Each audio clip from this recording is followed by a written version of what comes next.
नमस्कार विद्यार्थी मित्रों।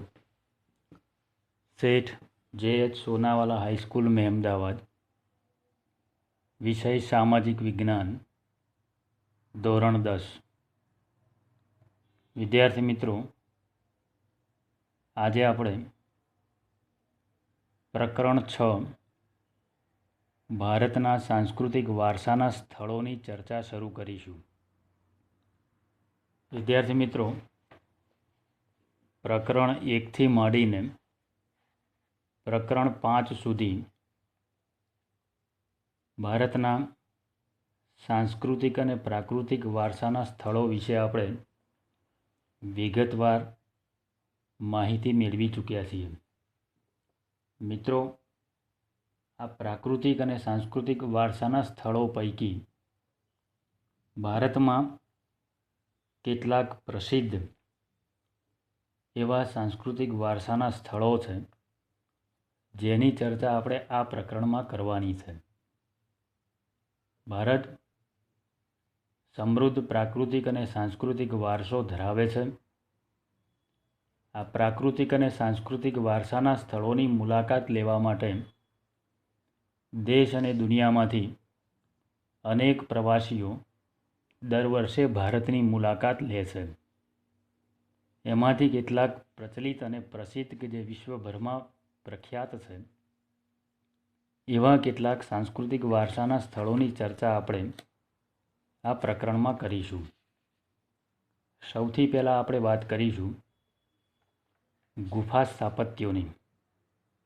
ભારતમાં 3 મહત્ત્વની ગુફાઓ છે જેના વિશે અગાઉના પ્રકરણમાં આપણે થોડી ઘણી ચર્ચા કરી ચૂક્યા છીએ। અહીંયા આપણે એનું પુનરાવર્તન માત્ર જ કરવાનું છે। મિત્રો, ભારતની કેટલીક પ્રસિદ્ધ ગુફાઓમાં એક છે અજંતાની ગુફાઓ, બીજી છે ઇલોરાની ગુફાઓ અને ત્રીજી છે એલિફન્ટાની ગુફાઓ। વિદ્યાર્થી મિત્રો, આ ત્રણેય ગુફાઓ આપણું પડોશી રાજ્ય એવા મહારાષ્ટ્રની અંદર આવેલી છે। આ 3 ગુફાઓમાંથી સૌથી પહેલી ગુફાઓ છે અજંતાની ગુફાઓ। મિત્રો, અજંતાની ગુફાઓ મહારાષ્ટ્ર રાજ્યના ઔરંગાબાદ જિલ્લાના અજંતા ગામમાં આવેલી છે। અજંતા ગામની પાસે આવેલી છે। આ ગુફાઓ સહ્યાદ્રી પર્વતમાળાને કોરીને ઘોડાની નાળ આકારે તૈયાર કરવામાં આવી છે। અહીંયા કુલ 29 જેટલી ગુફાઓ છે। વાસ્તુકલાની દ્રષ્ટિએ અજંતાની ગુફાઓ ખૂબ મહત્ત્વપૂર્ણ ગણાય છે। આ ગુફાઓને 2 ભાગની અંદર વહેંચવામાં આવી છે। એમાં પહેલો ભાગ છે ચિત્રકલા આધારિત ગુફાઓ, એટલે કે જે ગુફાઓ ચિત્રકલા આધારિત છે, અને બીજો પ્રકાર છે શિલ્પકલા આધારિત ગુફાઓ। વિદ્યાર્થી મિત્રો, આ ગુફાઓમાં ભીંતચિત્રો આધારિત ગુફાઓ પૈકી ગુફા નંબર 1, 2, 10, 16 અને 17 નંબરની ગુફાઓના ભીંતચિત્રો બેનમૂન છે, અજોડ છે, શ્રેષ્ઠ પ્રકારના છે। આ ચિત્રોનો મુખ્ય વિષય વસ્તુ બૌદ્ધ ધર્મ છે। અજંતાની ગુફાઓના 2 પ્રકાર પાડી શકાય। એક છે ચૈત્ય ગુફાઓ અને બીજું છે વિહાર ગુફાઓ। વિદ્યાર્થી મિત્રો, સમજીએ આપણે ચૈત્ય ગુફા કોને કહેવાય અને વિહાર ગુફા કોને કહેવાય। ચૈત્ય એટલે બૌદ્ધ સાધુઓનું પ્રાર્થના અથવા તો ઉપાસના માટેનું સ્થળ છે કે જ્યાં બૌદ્ધ સાધુઓ એકઠા થઈને ભગવાનની પ્રાર્થના કરે છે, ઉપાસના કરે છે। એવું જે સ્થળ છે એને ચૈત્યના નામથી ઓળખવામાં આવે છે। આ ચૈત્ય ગુફાઓમાં અંદરના છેડે સ્તૂપ બાંધેલો હોય છે, જ્યારે વિહાર એટલે બૌદ્ધ મઠ છે કે જ્યાં બૌદ્ધ ભિક્ષુઓ નિવાસ કરે છે, અધ્યયન કરે છે, એટલે કે રહેઠાણ માટે એનો ઉપયોગ કરે છે, કાં તો અભ્યાસ માટે એનો ઉપયોગ કરે છે, જેને વિહારના નામથી ઓળખવામાં આવે છે. ગુફા નંબર 9, 10, 19, 26 અને 29 નંબરની જે ગુફાઓ છે એ ચૈત્ય છે, જ્યારે બાકીની ગુફાઓ વિહાર તરીકે ઓળખાય છે. અજંતાની ગુફાઓ એક સમયે માનસપટ ઉપરથી વિસરાઈ હતી, લુપ્ત થયેલી, પણ ઈસવીસન 1819માં એક અંગ્રેજ કેપ્ટન જ્હોન સ્મિથે એને પુનઃ સંશોધિત કરી, ફરી પાછી શોધી કાઢી અને પરિણામ સ્વરૂપે ત્યાર પછી એ વિશ્વ પ્રસિદ્ધ બની. અજંતાની ગુફાઓ પ્રારંભિક બૌદ્ધ વાસ્તુકલા, ગુફા ચિત્રો અને એના શિલ્પકલાને કારણે ઉત્કૃષ્ટ ગુફાઓની અંદર સ્થાન પામી છે. કેટલાક માનવ હસ્તક્ષેપને કારણે અને સમયની અસરને કારણે આ ચિત્રોને નુકસાન થયેલું જણાય છે. અજંતાની ગુફાઓ એની સમૃદ્ધ કલાને કારણે માત્ર ભારતમાં જ નહીં પણ સમગ્ર વિશ્વની અંદર પ્રસિદ્ધ બની છે, જાણીતી બની છે. ચિત્રકલા, શિલ્પકલા અને સ્થાપત્ય કલાનો સુભગ સમન્વય આ ગુફાઓની અંદર જોવા મળે છે, જેના કારણે આ અજંતાની ગુફાઓએ ભારતના સાંસ્કૃતિક વારસાને પ્રસિદ્ધિ અપાવવાનું, ગૌરવ અપાવવાનું કામ કર્યું છે. વિદ્યાર્થી મિત્રો, અજંતાની ગુફાઓ ઉપરાંત મહારાષ્ટ્રની અંદર બીજી પ્રચલિત ગુફાઓ છે, જેનું નામ છે ઇલોરાની ગુફાઓ. આ ઇલોરાની ગુફાઓ ઔરંગાબાદ પાસે સ્થિત છે, જ્યાં 34 જેટલી ગુફાઓ છે. એકબીજાથી જુદા એવા આ ગુફા મંદિરોના 3 જેટલા સમૂહ જોવા મળે છે, એટલે કે એક કરતાં વધારે ગુફાઓ ત્યાં જોવા મળે છે, સમૂહ સ્વરૂપની, જૂથ સ્વરૂપની. આ ત્રણેય સમૂહોને વારાફરતી વાત કરીએ તો સૌથી પહેલાં છે બૌદ્ધ ધર્મને લગતી ગુફાઓ, કે જે બૌદ્ધ ધર્મ સાથે સંકળાયેલી છે, જેમાં ગુફા નંબર 1 થી 12નો સમાવેશ થાય છે. જ્યારે હિન્દુ ધર્મને લગતી કેટલીક ગુફાઓમાં ગુફા નંબર 13 થી 29 છે, અને જૈન ધર્મને લગતી જે ગુફાઓ છે એ ગુફા નંબર 30 થી 34 નંબરની છે. મિત્રો, રાષ્ટ્રકૂટ વંશના શાસનકાળ દરમિયાન રાષ્ટ્રકૂટ રાજાઓના સમયમાં હિન્દુ ધર્મની ગુફાઓનું નિર્માણ થયું, તૈયાર કરવામાં આવેલી, જેમાં 16 નંબરની ગુફામાં વિશ્વ પ્રસિદ્ધ એવું કૈલાસ મંદિર છે, કે જે કૈલાસ મંદિર માત્ર એક જ પથ્થરમાંથી તૈયાર કરવામાં આવેલું છે, જે 50 મીટર લાંબુ, 33 મીટર પહોળું અને 30 મીટર જેટલું ઊંચું છે. દરવાજા, ઝરૂખા અને સુંદર સ્તંભોની શ્રેણીઓથી સુસજ્જ આ મંદિર ખૂબ પ્રસિદ્ધ છે. એનું વર્ણન થઈ શકે એમ નથી. પહાડી વિસ્તારમાં આવેલી ઇલોરાની આ ગુફાઓ ઈસવીસન 600 થી 1000ના સમયગાળા દરમિયાન તૈયાર થયેલી. બૌદ્ધ ધર્મ, હિન્દુ ધર્મ અને જૈન ધર્મને સમર્પિત આ પવિત્ર સ્થળ ઇલોરા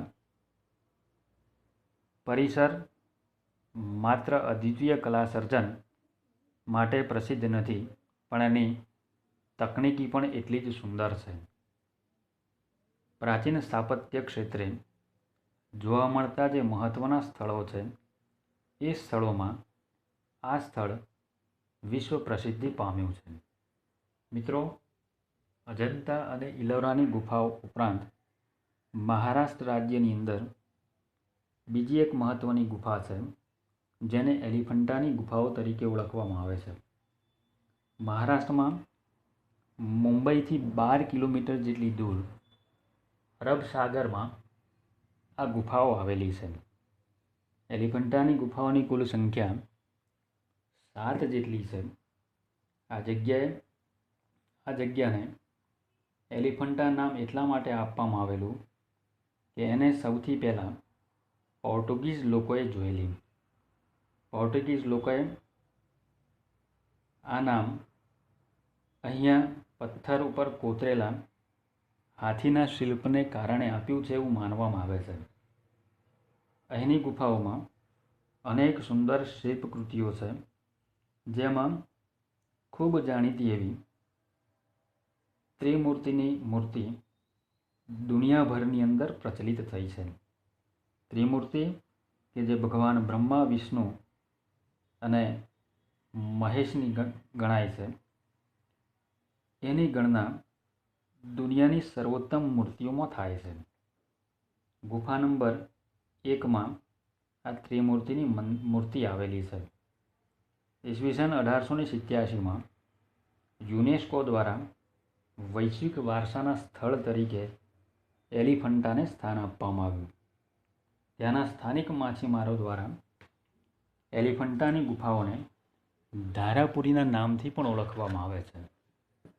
વિદ્યાર્થી મિત્રો, અજંતાની ગુફાઓ, ઇલોરાની ગુફાઓ અને એલિફન્ટાની ગુફાઓ બાદ આપણે વાત કરીશું મહાબલીપુરમની.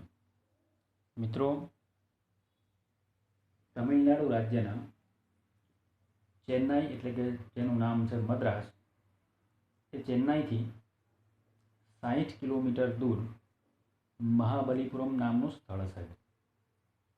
તમિલનાડુનું આ શહેર પોતાના ભવ્ય મંદિર સ્થાપત્ય અને સુંદર એવા દરિયા કિનારાને કારણે પ્રચલિત બન્યું છે. દક્ષિણ ભારતના પલ્લવ રાજવી નૃસિંહવર્મન પહેલાના ઉપનામ મહામલ્લ ઉપરથી આ નગરનું નામ મહાબલીપુરમ રાખવામાં આવેલું. પલ્લવ વંશના રાજા નૃસિંહવર્મન પહેલાના સમયમાં આ મહાબલીપુરમમાં કુલ 7 રથ મંદિરોનું નિર્માણ કરવામાં આવેલું. રથ મંદિર એટલે રથ આકારનું મંદિર. જો કે આજે માત્ર 5 જ રથ મંદિરો ત્યાં હયાત જોવા મળે છે. 2 રથ મંદિરો દરિયાની અંદર ગરકાવ થયેલા છે. આ ઉપરાંત અહીંયા હાસ્ય મુદ્રામાં ભગવાન વિષ્ણુની મૂર્તિ અને મહિષાસુરનો વધ કરતી મા દુર્ગા દેવીનું શિલ્પ ખૂબ જોવાલાયક છે. વિશ્વભરમાં ખડક શિલ્પના જે નમૂનાઓ છે, એ નમૂનાઓમાં મહત્ત્વના સ્થાપત્ય તરીકે મહાબલીપુરમની ગણના થાય છે. આ મહાબલીપુરમ પ્રાચીન સમયમાં એક મહત્ત્વના અને જાણીતા બંદર તરીકે સ્થાપિત થયેલું. મિત્રો, મહાબલીપુરમ પછી આપણે ચર્ચા કરીશું પટ્ટદકલ અને ખજુરાહોના મંદિરની. મિત્રો, પટ્ટદકલ એ કર્ણાટક રાજ્યની અંદર બદામીથી 16 કિલોમીટર જેટલું દૂર છે. પટ્ટદકલ ચાલુક્ય વંશની રાજધાનીના નગર તરીકે સ્થાપિત થયેલું. 7મી અને 8મી સદીમાં તૈયાર થયેલા અહીંના કેટલાક મંદિરો નાગર અને દ્રવિડ શૈલીની અંદર તૈયાર થયેલા જોવા મળે છે. પટ્ટદકલનું સૌથી મોટું મંદિર વિરૂપાક્ષ મંદિર છે, કે જે ભગવાન શિવનું મંદિર છે. વિદ્યાર્થી મિત્રો, આ પ્રશ્ન ઘણી બધી વખત ટૂંકા સ્વરૂપમાં પૂછાઈ ચૂક્યો છે. ફરીવાર આપણે યાદ રાખીશું, પટ્ટદકલનું સૌથી મોટું મંદિર વિરૂપાક્ષ મંદિર છે, કે જે ભગવાન શિવનું મંદિર છે. પટ્ટદકલ બાદ આપણે વાત કરીશું વિશ્વ પ્રસિદ્ધ એવા ખજુરાહોના મંદિરોની. વિદ્યાર્થી મિત્રો, આપણું પડોશી રાજ્ય એવું મધ્યપ્રદેશના છતરપુર જિલ્લાની અંદર ખજુરાહોના મંદિરો છે. આ મંદિરો બુંદેલખંડના ચંદેલ રાજાઓની રાજધાનીનું સ્થળ હતું, કે જ્યાં આ મંદિરો તૈયાર કરવામાં આવ્યા છે. બુંદેલખંડના ચંદેલ રાજવીઓ દ્વારા એનું નિર્માણ થયેલું છે. આ રાજાઓના સમયગાળા દરમિયાન અહીંયા લગભગ 80 જેટલા મંદિરોનું નિર્માણ થયું, જેનો સમયગાળો ઈસવીસન 905 થી 1050 સુધીનો માનવામાં આવે છે. 80 મંદિરોમાંથી આજે માત્ર 25 જેટલા મંદિરો હયાત જોવા મળે છે. ખજુરાહોના મંદિરો મોટાભાગના શૈવ મંદિરો છે. કેટલાક વૈષ્ણવ અને કેટલાક જૈન મંદિરો છે. આ મંદિરોમાં 64 યોગીનોનું મંદિર મુખ્ય મંદિર તરીકે ઓળખાય છે. આ મંદિર એની તોરણની અલંકારિક શૈલી માટે ખૂબ જાણીતું બન્યું છે. પ્રારંભિક સમયમાં ખજુરાહોના આ બધા જ મંદિરો કિંમતી એવા ગ્રેનાઇટ પથ્થરમાંથી તૈયાર કરવામાં આવેલા છે. ખજુરાહોના મંદિરો નાગર શૈલીની અંદર તૈયાર થયા. એની શિલ્પકલા, એની મૂર્તિકલા અને એની વાસ્તુકલા જોવા માટે દર વર્ષે અસંખ્ય પ્રમાણમાં દેશ અને દુનિયાના પ્રવાસીઓ એની મુલાકાત લે છે. વિદ્યાર્થી મિત્રો, આજે આપણે અહીંયા સુધી ચર્ચા કરીશું. બાકીના મુદ્દાઓની ચર્ચા હવે પછીના તાસમાં કરીશું. અસ્તુ. જય હિન્દ.